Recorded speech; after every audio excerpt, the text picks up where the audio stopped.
લોકસભાની ચૂંટણીના પડઘમ વચ્ચે સંકલ્પ કાર્યક્રમનું આયોજન કરાયું હતું। તો વાત કરીએ તો લોકસભાની ચૂંટણી નજીક આવી રહી છે। બનાસકાંઠામાં સંકલ્પ કાર્યક્રમનું આયોજન કરાયું છે।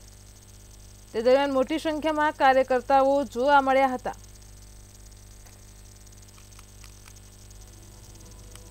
તો બનાસકાંઠા ભાજપના ઉમેદવાર તરીકે રેખાબેન ચૌધરીએ લોકસંપર્કના કાર્યક્રમો શરૂ કરી દીધા છે। તાલુકાના વિવિધ ગામો અને થરાદ ખાતે લોકસંપર્કના વિવિધ કાર્યક્રમો રાખવામાં આવ્યા હતા। આ કાર્યક્રમોમાં મોટી સંખ્યામાં લોકો જોડાયા હતા।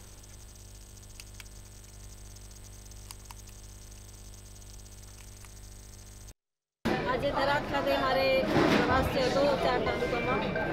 એમાં મને પ્રચંડ જનપ્રતિસાદ મળી રહ્યો છે।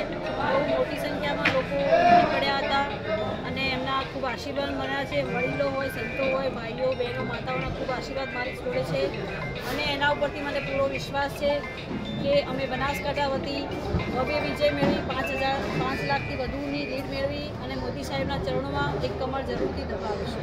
બનાસકાંઠા જિલ્લાની રેખાબેન ચૌધરીની ટિકિટ મળેલી છે, જે શિક્ષિત છે, ડોક્ટરની પદવી ધારણ કરેલ છે અને અધ્યાપક હતા।